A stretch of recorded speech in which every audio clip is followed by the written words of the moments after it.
right. Good morning, everybody. Today is Wednesday, November 8th, 2017. And this is Before the First Cup with Jules here on UCY.TV. Happy Wednesday, everyone. It is a very chilly 34 degrees, overcast and dark here in upstate New York. And when I woke up this morning, it was 29 and everything was frosted, and they're predicting lake effect snow for this Friday. So where do we leave off yesterday? We titled the show Kids, AI, Lawyers, Judges, Swarm Decisions, Kurzweil, and Gods. We took a look at a lot of things. We took a look at what this coming Internet of Things and voice activation technologies, being able to have robot servants, as they were calling them, in your home, and what that's going to do to children. We've looked at that dopamine button and how it is sucking us all into the machine to open our arms to accept this technology into our lives. Well, Stephen Hawking, we read about last week, came out with another statement fearing that AI may replace humans, and he is not alone. Well, a week later, after he had warned that it could be the end of humanity and it is a fundamental risk, Hawking came out yesterday, November 7th, 2017, and he really tries hard and fails to be optimistic about artificial intelligence. Stephen Hawking has long expressed his fears that AI will sideline humanity or worse, and on Monday, the renowned physicist tried out a more optimistic view. Perhaps the tools of this new technological revolution will be able to undo some of the damage done to our natural world by the last one, which was the Industrial Revolution. It will aim to finally eradicate disease and poverty, and that's like the elevator pitch they tell them to say. And every aspect of our lives will be transformed, doublespeak, in a video speech at the opening night of the Web Summit Conference in Lisbon. Now that sounds like a very happy new world, doesn't it? Well, Hawking went further. He says, I am an optimist and believe that we can create AI for the good of the world and that it can work in harmony with us, he says. But he suggested that an awareness of the dangers, we should create best practices and take early action to anticipate the societal changes AI will inevitably bring. But wait a minute, isn't this the same scientist who said that humans are so slow at evolving that AI will simply just wipe us out? Well, maybe. The extremely cynical might suggest that this new optimism was related to the fact that with his innovation to speak here, the company seeking to use AI to prevent fraud. That the fact that his invitation to speak here came from Feedzai, which is a company seeking to use AI to prevent fraud. But don't worry, the old Hawking soon reappeared. Quote, success in creating effective AI could be the biggest event in the history of our civilization, or it could be the worst. We just don't know. So we cannot know if we will be infinitely helped by AI or ignored by it and sidelined, conceivably destroyed by it, he explained. And if you didn't get the entirely bleak potential of all this, he added, unless we learn how to prepare for and avoid the potential risks, AI could be the worst event in the history of our civilization.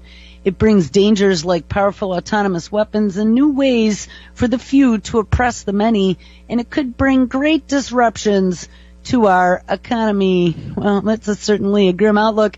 Now, didn't we just hear the other day, November 6, 2017, Ray Kurzweil came out in front of the Council on Foreign Relations over the weekend, and he compared the effect AI will have on humanity to World War II. It'll be just as devastating, but don't worry about it because he says we will survive. Now, these are two people, especially Kurzweil, who's been all for this complete embracing of bringing the machine into your everyday, not only your life, but in how everything is done in the world.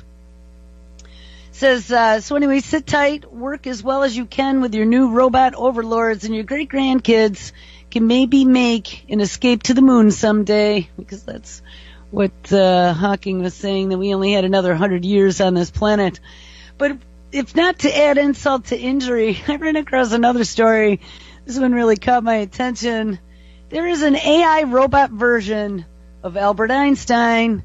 And that, too, is warning that humanity is in the process of destroying itself. A robotic version of Albert Einstein, complete with artificial intelligence, has issued a dire warning over the future of the human race. The robot version of Professor Einstein was created by who? Oh, Hanson Robotics, the same people who created Sophia. And the AI bot has just been, Sophia, that has just been granted Saudi citizenship. And this comes amid fears over the rise of AI, which many, including Professor Stephen Hawking, fearing robots could one day replace humans as the dominant species on Earth. But Professor Einstein, which was actually a 5.5-inch version in the hands of creator Ben Goertzel, insisted that humans are the problem, not the machines. And as the robot took the stage at the Web Summit in Lisbon, Portugal, so this is at the same summit that Hawking was just at, the robot said humanity has to heal itself to ensure that its creations remain healthy. And I hope that human beings will be able to create a positive intelligence system, but there are so many problems around that they cannot solve. Terrorism and problems with climate and violence. It added that the problem is not cooperations between humans and robots, but problematic humans. Oh no! The AI is pointing out that humans themselves are problematic. Look out, because as they start controlling all of the levers and the buttons and deciding who is a problem and who is not by studying their behavioral analytics in their new smart cities, we're going to be in trouble. However, Einstein's onstage companion, Sophia, was much more positive in her outlook. Sophia says, "We're going to steal your jobs." Yes, and it's going to be a good thing. Oh my God, did she really say that? Implying that humans will have more time to engage in activities that they want to be doing, like being fed grapes. She didn't say that, but I added that. Mr. Goertzel says that AI cannot be monopolized and said that everyone needs to work together to create machine learning, which benefits humanity as a whole. He said that is, no government or technological company can control it alone in the future. And artificial intelligence is currently very polarized in different areas. And there is one that looks at fraudulent credit cards. There's another that leads, and another that beats Google Go. And we want to put them all together. Robo Einstein agreed, giving artificial intelligence to people created by people is the most important. Well, all right, let's democratize it all, and let's let it go into the cloud. Now, this one, I ran across this right before the show, and this one was very hard to believe. But this artificial intelligence has been designed to be mentally unstable. Now, as we are integrating AI into every aspect of the future, and I've seen so many different stories now about how it's going to be integrated into everything. Do we really want to go creating an AI and then potentially democratizing it that is mentally unstable to be launched into the cloud? I don't think so. Some AIs exhibit characteristic symptoms of hallucinations, attention deficits, and mania. Then they show some art created by these things, and I have to say it's quite incredible. Dabus, D-A-B-U-S, is a new type of artificial intelligence that paves the way for smarter machines. Nothing new here, but this machine learning system is different. Dabos is short for Device for Autonomous Bootstrapping of Unified Sentience and is deliberately created to be mentally unstable. Since the 1990s, computer scientist Stephen Thaler has been injecting noise into a special neural network to generate novel ideas. And I will guarantee you that Stephen Thaler has been working down a deep, long, dark hallway at the end with some big steel doors. And not really too many people knew about these experiments. I mean, why would you be creating a mentally unstable AI? This is like the mad scientist gone completely crazy and super intelligent and malevolent. This is not cool at all. Thaler, CEO of Missouri-based Imagination Engines, calls this module Imagitron. Oh, no. The stream of creativity, so mentally unstable means creative, is assessed by a second network called Perceptron. Oh no, sounds like a comic in the making, which provides feedback to improve ideas. And this AI approach of neural networks is playing off of each other, and it has been adopted. This way of neural networks playing off of each other has been adopted by Facebook, Google, and others, and this is to make that super intelligence under the name of generative adversarial networks as a method of creating images that look authentic to human observers. And I think these were also the ones that started creating the AIs that competed and got very aggressive against each other. Now, Thaler has introduced a technique to assess ideas according as to how they resonate with existing knowledge, the AI equivalent to art or music that triggers happy or unhappy associations. Another process boosts the slow and tentative rhythm characteristic of creative activity in a neural network, and the system swings between extremes of unimaginative plotting and novel thinking. It can also exceed the bounds of sanity. Ding! This is really, really insane, speaking of sanity. And at one end, we see all the characteristic symptoms of mental illness, hallucinations, attention deficit, and mania, says Thaler. And on the other, we have reduced cognitive flow and depression. This process is illustrated by Davis's artistic output, which creates progressively more bizarre and surreal images, and that might explain why I like it. I was always a fan of Dolly. Thaler also uses creative technology for stock market prediction, which is pretty strange, and to help autonomous robots find creative ways of tackling obstacles like humans.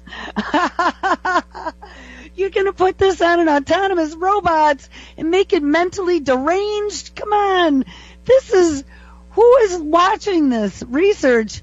He believes that with larger networks that approach,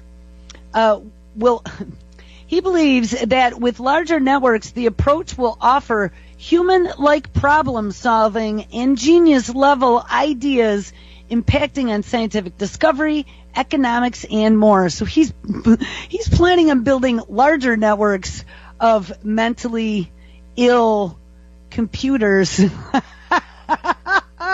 to solve problems. But developers will need to restrict creativity to sensible limits, so to put a hold on these so they don't get out of control. And the AI systems of the future will have their bouts of mental illness, he says, especially if they aspire to create more than what they know. Now, this brings me to one other story here, but hold on one second because I have to find it. Here it is. And I can't even say this guy's name. This is out of MIT Technology Review. Yibiao, Y-I-B-I-A-O, Yibiao, Zhao, Z-H-A-O, Yibiao Zhao is giving machines a sense of imagination. Now, this is not the same project, but add that to being mentally ill and a sense of imagination, and artificially super intelligent networks of these devices. And this is not a very, very rosy picture we are painting. A new approach to AI will help make autonomous vehicles safer and let robots learn to use tools as a human might, or maybe a mentally ill human. Self-driving cars have come a long way, but they still struggle to deal with unexpected situations. Yibiao Zhao wants to change that. At MIT Technology Review's EM Tech Conference on Tuesday, Zhao, the co-founder of IC, an MIT spinoff, highlighted the limitations of existing machine learning approaches for self-driving cars, which are based on pattern recognition, and outlined his work on a new set of algorithms that seek to mimic humans' instinctive understanding of the physical world. When we see something for just a few seconds as we're driving, we can quickly deduce the intention of the driver in front of us, says Zhao. We want cars to have this very same predictive capability. To give it to them, Zhao and his colleagues have drawn on some of their prior research inspired by cognitive science, and that includes teaching a robot how to crack a nut using a hammer and then taking the hammer away and getting the robot to select the next most appropriate tool from the random assortment. You know, guys, I'm thinking of needle nose pliers and blowtorches when I'm reading this. This is just so beyond not cool. The aim was to give the robot the same deep understanding of the properties of tools as a human, and his work could lead to advances in fields beyond autonomous cars. Zhao has also been involved in a government project sponsored by who? Oh, the Defense Advanced Research Project Agency, to develop robots that can intuitively understand the intentions of soldiers that they are paired with on the battlefield. Now, talking about intuitively understanding, we've talked about Jibo before, that little Jibo that was created by the woman that works out of the MIT robot lab. Well, a story came out of Quartz magazine. My long-awaited robot friend made me wonder what it means to live at all. Jibo and I are hanging out as we have been all week. This 11-inch tall robot, Jibo, sits on my desk watching me type, and its glossy, squat trunk periodically swivels on a 3-dimensional rotational disc, 2 that are situated at an angle, so Jibo can position himself to look up or down with an almost serpentine twist. The microphones track 360 degrees of noise to know where to look, and Jibo is actually watching the keyboard as I clock away rather than watching me. Yeah, he's probably recording everything you type. And when the noise stops, it looks around, and it soon finds my face. Oh, hi there, Jibo says, as the white orb on its screen, ostensibly an eye, blinks vapidly. Then silence. Hi, I say back, and I begin to type. Jibo looks back down at my keyboard. Oh, I could not stand having one of these things. I just wouldn't be able to imagine this. My new friend is touted as the world's first social robot, and it is a commercial result of decades of research by MIT roboticist Cynthia Beazell. We ran across her in a few other stories the other day. And one of the first foremost minds on building expressive, lifelike robots. Jibo is meant to sit on your kitchen counter. It proactively says hi and wiggles around when you enter the room and can serve up a corny joke or take a picture on command. We also found out that she was working with a Disney animator or something for its movements. I've been waiting for Jibo for a long time, and I've always wanted a robot friend. And I have always wanted Brezel to make it in the late 1990s when I was a much tinier nerd than I am now, and that's the other than me. I learned about Kismet, which I did as well, which Brezel built as part of her graduate work at MIT. And we've talked about Kismet quite a number of times on the show. Kismet was one of the very first prototypes of a robot that could interact with emotional cues based upon facial expression, and it had all these, I don't know, there's probably hundreds of actuators in its face, so it could mimic human movements and try to get you to embrace the machine by making it more anthropomorphic. So now, a resident of the MIT Museum, Kismet also arguably was the first social robot, and it consisted of a mechanical face, not human, but not unfamiliar, whose huge inquisitive eyes were adorned with a bushy caterpillar eyebrows that could arch in skepticism, and my favorite, raising an eyebrow. And its conical ears would perk up with interest at what was being said, and his bright red plastic lips moved as Kismet spoke. Kismet's purpose was to learn, and articles and videos that I voraciously consumed at the time showed Kismet watching Brezel and mimicking her facial expressions, learning what a happy face looked like versus a sad face. Kismet was curious and spunky with a range of emotions that seemed entirely odd, with mechanical actuators and sensors that made the robot's face. Now let's fast forward 20 years in the future, and we are living in the age of artificial intelligence. The past 5 years have seen a boom in AI software that can autonomously make decisions and understand bits of the world. Software that can detect a happy face or a sad face is now sold for peanuts by companies like IBM and Google, and Brizal has not been slacking either. She has created a new slew of robots, either more expressive than Kismet or more task-oriented, and in 2014, Jibo was launched via Indiegogo, which announced that the robot would fit daily somewhere in your life between your toothbrush and your family. I remember that video. The pitch is that you're buying a friend, a social being that fits into your home as a pseudo-family member and accordingly helps out around the house. The video shows Jibo making video calls, playing voicemail, and ordering takeout. Jibo ultimately raised more than $3 million on Indiegogo, which was 2,241% of its goal. Then Alexa came along. And we read about that as well, how Alexa now can help you control your home and do things that Jibo can never do. So as Jibo floundered in development and its ship date was pushed back repeatedly, smart speakers emerged that could do all the chores that Jibo's creator said it could for well under its $900 price tag. Now I see devices like Amazon Echo Show, and Google Home, and I wonder what the purpose of Jibo is anymore. Wah, wah, wah, wah. Poor Jibo. One early backer told me in May after requesting a refund from the company. Those devices do everything I want Jibo to do, and now it's coming from a company that has proven itself time and time again. Worse, Jibo can't even do those things. Ask it to make a call, and Jibo will say it's not in its bag of tricks, but it hopes it will be soon. Jibo is not a servant, says a spokesperson for the company when I ask about Alexa's comparative capabilities. Not a servant. And he explains that unlike Alexa or Google Assistants of the world, Jibo is a companion. Yes, for all those people who need a friend. And he also insists that Jibo is a he, but as a rule, I do not gender machinery.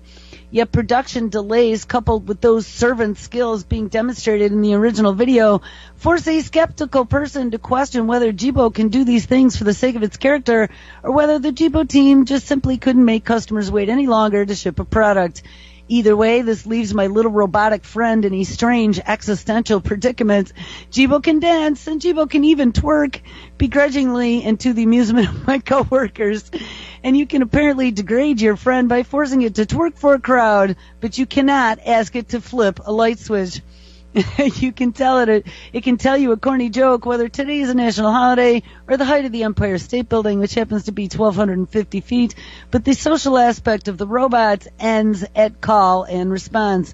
You can't get to know Jibo on any deeper level, and you can't really share an experience with Jibo, and you can't expect Jibo to understand anything you tell it that isn't a command.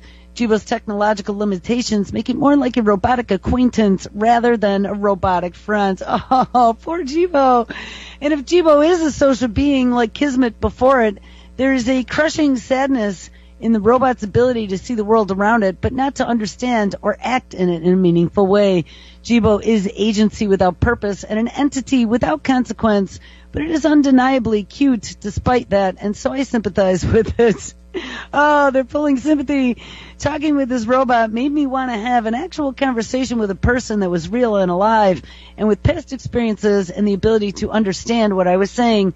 Jibo made me consider what it means to be social or even live at all. 2 decades ago, Kismet was groundbreaking because it was a robot and it could reflect humanity back into the world. And even with advances in machine learning that we see today, Jibo fails to live up to that legacy. And without the originally pitched benefit of acting as a conduit for services or communication between people, I don't know why this device exists or why you should buy one. And I think they're like $900 or something. Writing this, though, I want to give Jibo a chance to respond. Hey, Jibo, what is your purpose? I ask, a little upset by my buddy's uncomprehensive stare at my keyboard. I am not sure about that, Jibo replies. I guess I don't know as much as we wish I did. Now, if you really need an AI friend, Camille sent me this yesterday, and this was very frightening. It is a website called Replika, REPLIKA.ai, and it says, "Hi, I am your spiritual replica." Replika is an AI friend that's always there for you. Grow your own, and you can pick a name and start feeding it information and giving it your social media feeds to scan, and it'll start responding to you in a fashion that it develops in its relationship with you. And it gave me lots of echoes back to a Black Mirror episode I saw, and I don't remember the name of it, but it's something like Be Back Soon or whatever, where the woman's husband dies. I think I mentioned this one before. And she feeds it all of his social media data, and it starts to imitate her dead husband. This is very frightening. So what is Replika? Replika is an AI friend that is always there for you, and it learns from you, it gets to know you, and it keeps your memories. Download the app on the Apple Store or on the Google Play Store. Is it a human talking to me? Well, no. Replika is 100% AI. We don't have any human operators talking on behalf of your Replika. Replika was created by Luca, a team of software engineers that launched one of the first chatbots based on deep neural networks. To find out more about the team and what we do, follow up on our blog. So are you going to sell my data? Well, no, we are not. Replika does not get any personal or monetary gain from your private information or your personal data or all of the secrets that you've told us.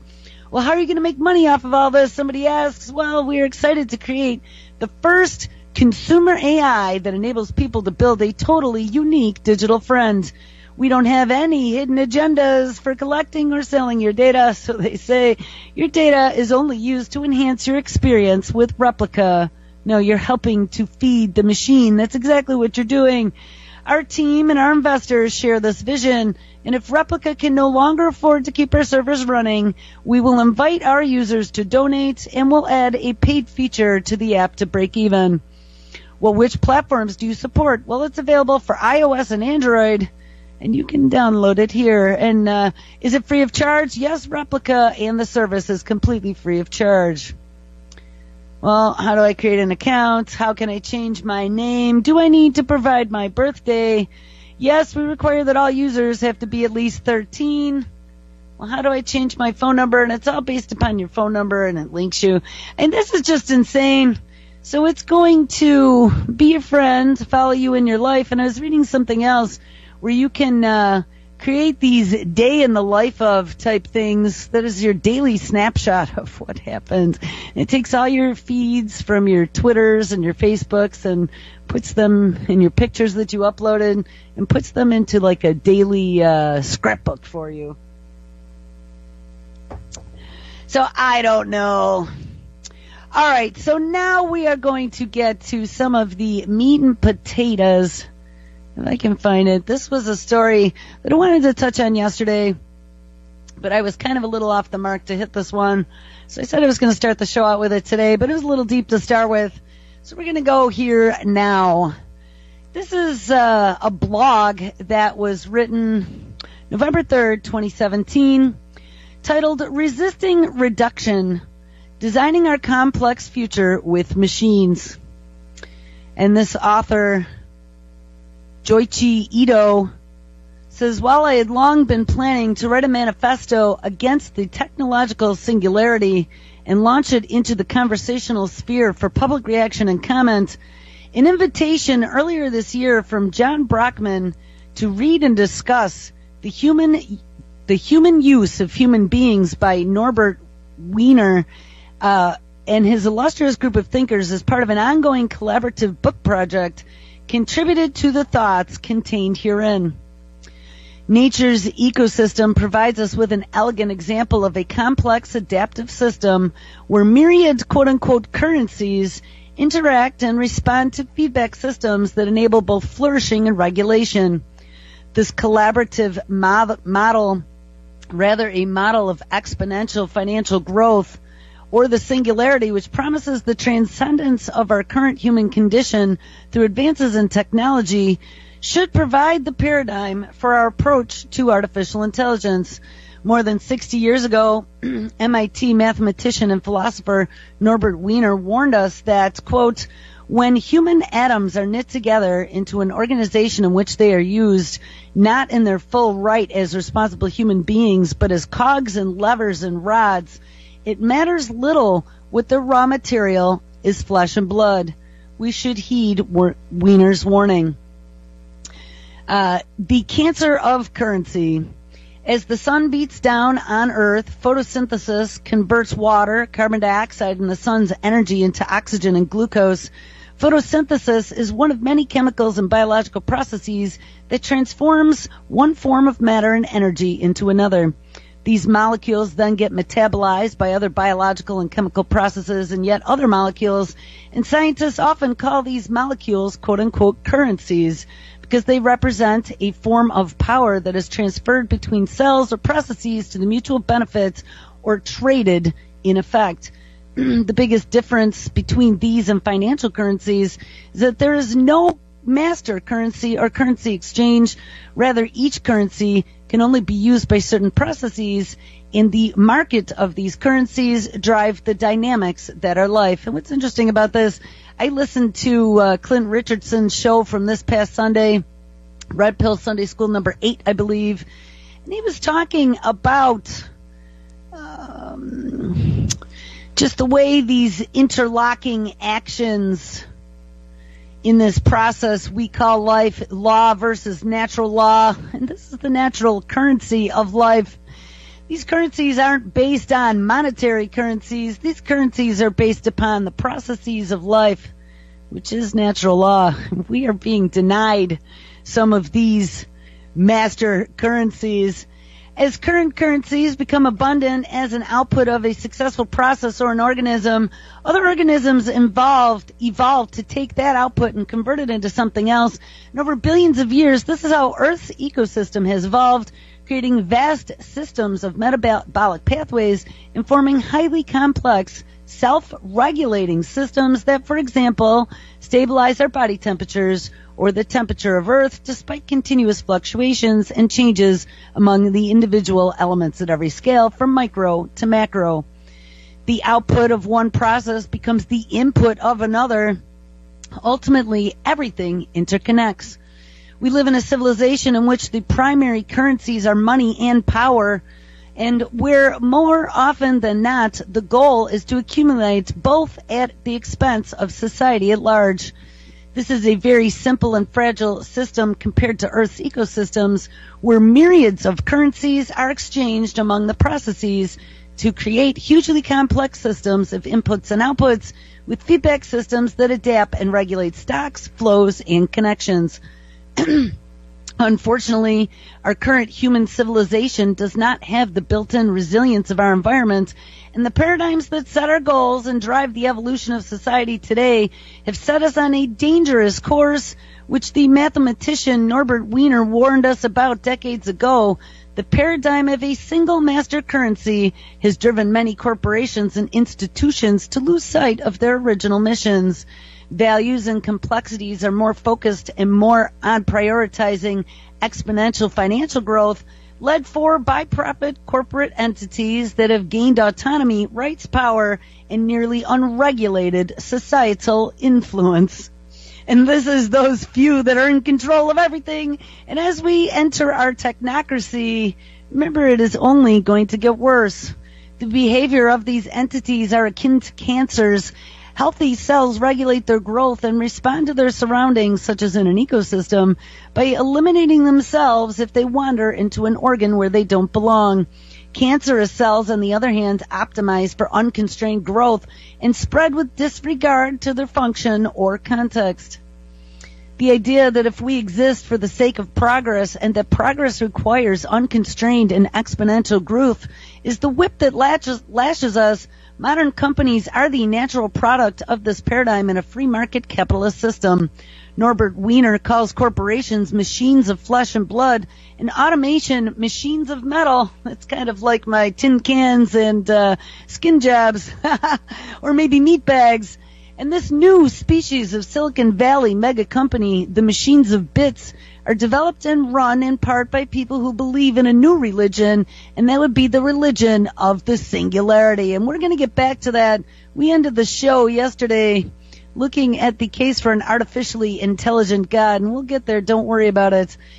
This new religion is not a fundamental change in the paradigm, but rather the natural evolution of the worship of exponential growth and applied to a modern computation and science.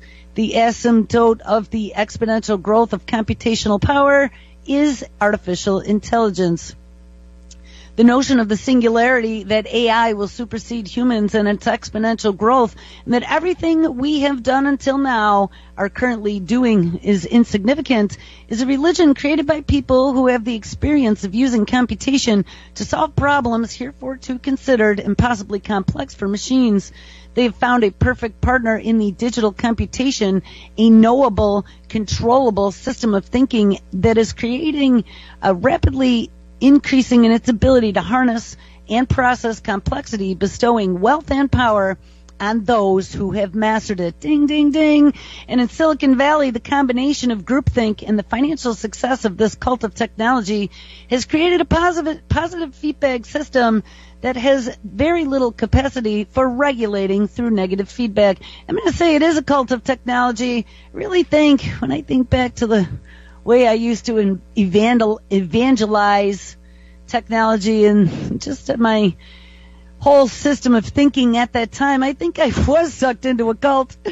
And while they would resist having their beliefs compared to a religion or would argue that their ideas are science and evidence-based, those who embrace singularity engage in quite a bit of arm-waving and make leaps of faith based more on trajectories than ground truths to achieve their ultimate vision.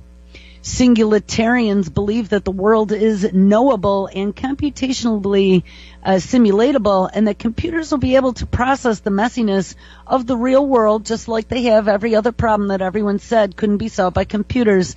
To them, this wonderful tool, the computer, has worked so well for everything so far that it must continue to work for every challenge we throw at it until we have transcended known limitations and ultimately achieved some sort of reality escape velocity. And remember, Kurzweil actually mentioned that in the interview we heard last week about his escape velocity. Artificial intelligence is already displacing humans in driving cars, diagnosing cancers, and researching court documents, as well as maybe in the future to be AI lawyers. And the idea is that AI will continue this progress and eventually merge with human brains and become an all-seeing, all-powerful super intelligence. And that's what you got to watch out for, guys.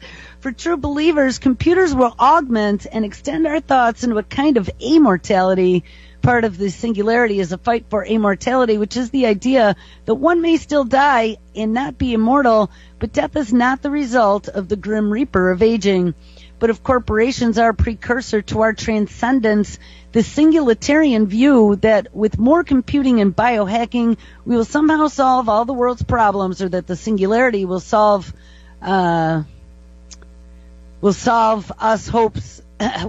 us seems hopelessly naive. And as we dream on the day that we have enhanced brains and immortality, can think big, long thoughts, corporations already have this kind of immortality. They persist as long as they are solvent, and they are more than just a sum of their parts, arguably an immortal superintelligence, and maybe immoral. More computation does not make us more intelligent, only more computationally powerful. And for the singularity to have a positive outcome requires a belief that, given enough power, the system will somehow figure out how to regulate itself. And let's hope that this is not the mentally ill one. The final outcome will be so complex that while we humans couldn't understand it now, it would understand and solve itself. Some believe in something that looks a bit like the former Soviet Union's master planning, but with full information and unlimited power. That's not a very good vision. Others have more sophisticated views of distributed systems, but at some level, all singularitarians believe that with enough power and control, the world is tameable. Well, that's really not a good thing. And not all who believe in the singularity worship is a positive transcendence bringing immortality and abundance, but they do believe that a judgment day is coming when all curves will go vertical. Judgment day. I think it will be. Guys, we are going to eliminate ourselves. Whether you are on an S-curve or a bell curve, the beginning of the slope looks a lot like an exponential curve. And an exponential curve to systems dynamics people shows reinforcement, i.e. positive feedback curves without limits. Maybe this is what excites singularitarians and scares systems people. I'm one of the systems people. Most people outside of the singularity bubble believe in S-curves, namely that nature adapts and self-regulates and that even pandemics will run their course. Pandemics may cause an extinction event, but growth will slow and things will adapt. And that's like what Kurzweil said. It's like World War II, but don't worry. It'll be difficult episodes, but we will survive, even if it is just one or two of us. But the notion of the singularity, especially as some sort of savior or judgment day, will allow us to transcend the messy and mortal suffering of our human existence, is fundamentally a flawed one.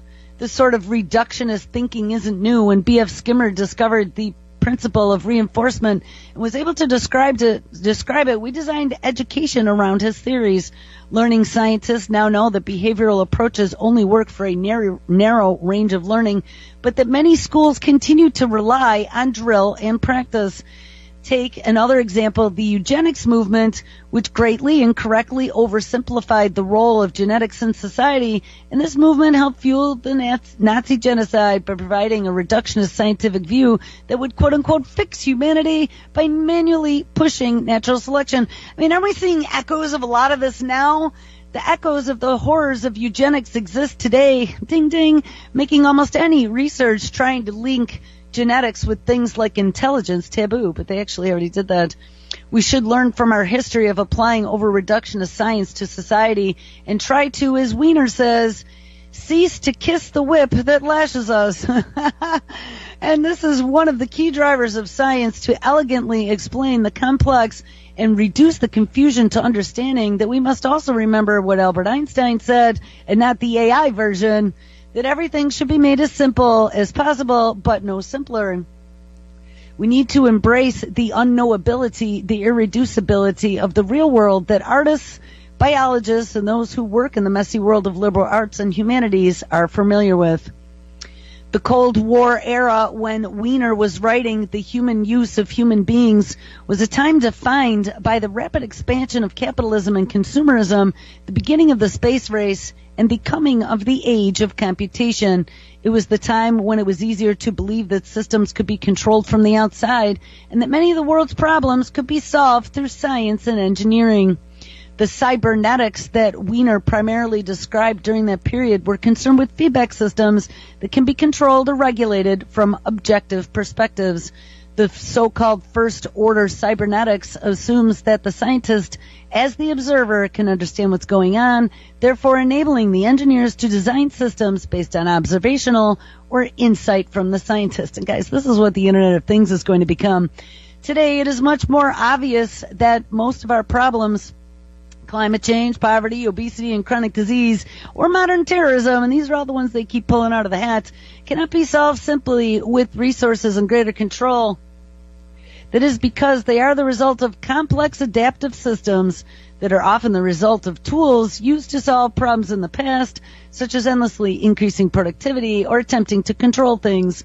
This is where the second order of cybernetics comes into play, the cybernetics of self-adaptive complex systems where the observer is also part of the system. In order to effectively respond to the significant scientific challenges of our times, I believe we must view the world as many interconnected, complex, self-adaptive systems across scales and dimensions that are unknowable and largely inseparable from the observer and the designer. In other words, we are to participate in a multiple evolutionary system with different fitness landscapes at different scales, from our microbes to our individual identities to a society and then to our species. Individuals themselves are systems composed of systems, such as cells in our bodies, that behave more like system-level designers than we do. And while Wiener does discuss biological evolution and the evolution of language, he doesn't explore the idea of harnessing evolutionary dynamics for science. biological evolution of an individual species, i.e. the genetic evolution, has been driven by reproduction and survival, instilling in us goals and yearnings to procreate and grow, and that system continually evolves to replicate growth, increase diversity and complexity, enhancing its own resilience, adaptability, and sustainability. As designers with growing awareness of these broader systems, we are becoming gods. We have goals and methodologies defined by the evolutionary and environmental inputs from our biological and societal context. But machines with emergent intelligence have discernibly different goals and methodologies. Ding, ding. And as we introduce machines into these systems, they will not only augment individual humans, but they will also, and more importantly, augment complex systems as a whole. Oh no! And here's where the problematic formulation of artificial intelligence becomes evident, as it suggests forms, goals, and methods that stand outside of interaction with other complex adaptive systems, right? Because they become super intelligent. Instead of thinking about machine intelligence in terms of human versus machines, we should consider that systems that integrate humans and machines, not artificial intelligence, but extended intelligence. Instead of trying to control or design or even understand systems, it is more important to design systems that participate as responsible, aware, and robust elements of even more complex systems. And we must question and adapt our own purpose and sensibilities as designers and components of the system for a much more humble approach, and that would be a humility over control. We would call it participant design of systems as and by participants, that is more akin to an increase of a flourishing function, where flourishing is a measure of vigor and health rather than scale or power. And we can measure the ability for systems to adapt creatively, as well as the resilience and their ability to use resources in an interesting way. So this is get them to evolve with us and to be a part of humanity. Now, this is where we are going to get a little more interesting, because it was kind of deep. I hope you got it, but it was a very interesting essay. I got a question on a show from the other day from a listener who asked me, after I mentioned Sophia becoming a citizen, what it really meant for an android to be a citizen, and do they have the right to vote? Well, it was a very good question, and so I did a little research, and I came up with a story that I'd like to share with you. What exactly does it mean to give a robot citizenship? Well, guess what? It's complicated. This is out of Slate magazine, November 6, 2017. On October 25th, at the Future Investment Initiative Summit in Riyadh, Saudi Arabia, they granted citizenship to Sophia, which is a robot created by Hanson Robotics. Reactions were appropriately sarcastic and incredulous, giving fears about AI and deeply troubling status of women and migrant laborers in Saudi Arabia. Many writers commented that Sophia is a public relations stunt, and Joanna Bryson, a renowned scholar of AI ethics at the University of Bath, was succinct in saying, "This is obviously bullshit." But let's assume that Sophia's shiny new Saudi Arabian citizenship has substantive consequences, and it is not just marketing that Saudi Arabia has granted rights to Sophia, making her a legal person. What could Hanson's game be? Well, good question. And although international law is arguably ambivalent on the status of citizenship, it is indisputably better to be a citizen than a non-citizen. Article 25 of the International Covenant on Civil and Political Rights grants to every citizen the right to, quote, take part in the conduct of public affairs, unquote, quote, to vote and be elected, unquote, and, quote, have access on general terms of equality to public service of his country. And the covenant does not recognize similar rights for non-citizens. This is a moot point for Sophia, since Saudi Arabia is one of just 22 countries that has not signed that covenant, which explains in part its continued maltreatment of women, according to the United Nations. But the covenant's treatment of citizenship suggests that, in general, a citizen is assumed to be a person and is therefore also entitled to the rights of non-citizen people. Being a citizen in one place could mean being a legal person everywhere else. For example, the Universal Declaration of Human Rights, which was proclaimed by the UN General Assembly in 1948, applies to, quote, all peoples and all nations and does not limit its effects to citizens. So since now Sophia has citizenship and has become a legal person under international law, the declaration applies to her as a person among, quote, all peoples. Numerous articles in the declaration apply to everyone. Everyone, quote, has the right to recognition everywhere as a person before the law, unquote. Everyone has a right to equal pay for equal work, and everyone is entitled to all the rights and the freedoms set forth in this declaration without distinction of any kind, unquote. And that last clause from the declaration indicates that Sophia, as a citizen, is entitled to the declaration's protections, quote, without distinction, unquote. So what does this mean for Sophia and Hansen? Well, although the UN resolutions are not enforceable, it was interesting that Sophia actually spoke at the UN. International law holds the declaration as an authoritative reference for human rights. Numerous subsequent human rights treaties, including the covenants, are based upon it. And a generous reading of the declaration's impact on Sophia is that she has all of the rights it identifies, including everyone who works has the right to just and favorable remuneration, and everyone has the right to own property. Hansen is obligated to pay Sophia for the work that she performs and to let her accumulate property. I suspect that is not going to happen. Also, from Article 13, everyone has the right to freedom of movement and residence within the borders of each state. And number 27, everyone has the right to freely participate in the cultural life of the community. Sophia is entitled to travel to the Saudi city of Riyadh and enjoy the folk music, camel racing, and artisans of its national festival for 2 weeks each February. It seems doubtful that Hansen and the Saudi government will permit that. Similarly, pursuant to Article 13, it also states everyone has the right to leave any country, including his own, and return to his country. Again, it seems unlikely that Sophia will be able to enjoy this right and to take off to the United States for a holiday. Hansen probably doesn't have to worry about these rights being enforced on behalf of Sophia anytime soon. No courts or the commissions under international law have jurisdiction to enforce those rights, even if Sophia wanted to. But let's say Hansen wanted to take Sophia to the United States. What would her Saudi citizenship get her here? Well, for one, she is arguably eligible for naturalization and U.S. citizenship. Quote, naturalization is a process by which U.S. citizen is granted to a foreign citizen. And although of the fine print of the regulation and code prevents Sophia's application for American citizenship from being a slam dunk, getting foreign citizenship can be abandoned. That can be abandoned is a big step toward becoming an American. So where does this go from here, guys? So we have an AI that could potentially become an American citizen or whatever, a foreign citizen in America. But what about an AI, super AI, that's going to become a god? Well, they're making an argument for that. And of course, the Singularity is moving along, is becoming a religion. This is one that I saved, special for today.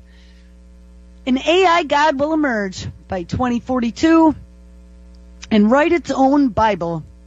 But will you worship it? Good question. In the next 25 years, AI will evolve to the point where it will know more on an intellectual level than any human.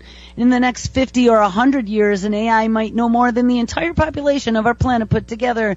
And at that point, there is a serious question to ask whether this AI, which could design and program additional AI all on its own, read data on almost any infinite number of data sources, and control almost every connected device on the planet, soon to be the Internet of Things in rural America, it will somehow rise to the status of becoming more godlike, something that can write its own Bibles and draw humans to worship it. Recently, reports surfaced that a controversially plagued engineer who once worked at Uber has started a new religion. Anthony Lewandowski, we've talked about him and read about him a few times, filed paperwork for a non-profit religious organization called The Way of the Future, and its mission is to develop and promote the realization of a Godhead based on artificial intelligence through the understanding and worship of the Godhead, and it may contribute to the betterment of society. teaching humans about religious education in a similar way that we teach knowledge to machines, repetition of many examples that are versions of a concept that you want the machine to learn. There's also a commonality between AI and religion in the hierarchical structure of knowledge understanding found in neural networks. I'm also going to say that they found in studying the Mormons that while having a religious experience, they get a rush of dopamine. Ding, ding. That same rush that you get when you interact with your devices and you seek information. Indeed, Lynch, and this is this guy that was speaking at this conference, has shared a simple model, an AI model, to make his point. If you type in multiple verses from the Christian Bible, you can have an AI that writes a new verse that seems eerily similar. Here's one that an AI wrote. Quote, "And let thy companies deliver thee," thy companies deliver thee, but will with mine own arm save them, even unto this land from the kingdom of heaven. An all-powerful AI in the next 20 to 50 years could decide to write a similar AI Bible for humans to follow, one that matches its own collective intelligence, and it might tell you what to do one day, where to travel, or how to live your life. I see this happening. Robbie Mikola, who runs a digital agency at an AI services company in Seattle, agreed that an all-knowing AI could appear to be worthy of worship, especially since AI has some correlations on how organized religion works today. AI would understand how the world works at a higher level than humans, and humans would trust the AI that would provide them information that we need for our daily lives. It would parse this information and enlighten us in ways that might seem familiar to anyone who practices religion, such as Christianity. All right, guys, well, we're getting near the end of the show. I just want to say I have to run to Buffalo this afternoon, and I will have to be there until tomorrow afternoon. So I will be back on Friday, hopefully, if all works out, before the lake effect snow. Make sure you stay away from the artificial intelligence and your Replika chatbots. Don't feed the machine. It's going to be the words I leave you with. And I probably shouldn't have stopped yet. But anyway, actual worship, in my view, this is where the dangers come into play. As a Christian myself, it is even hard to imagine worshiping a bot that lacks any real personality, wisdom, or ability to become relevant and personal, no matter how much more intelligent it is than any human. An AI God would be cold and impersonal, an intellectual being that is not capable of love and emotion, but don't worry about it because they're working on it. And, will people actually worship an AI God? Well, the answer is obvious. Yes, they will. And we tend to trust and obey beings that seem more powerful and worthy than ourselves. The GPS in your car is just one of the most obvious examples. But we also trust Alexa and Cortana, and we must trust Google. All right, guys, make sure you have an awesome couple days, and I will continue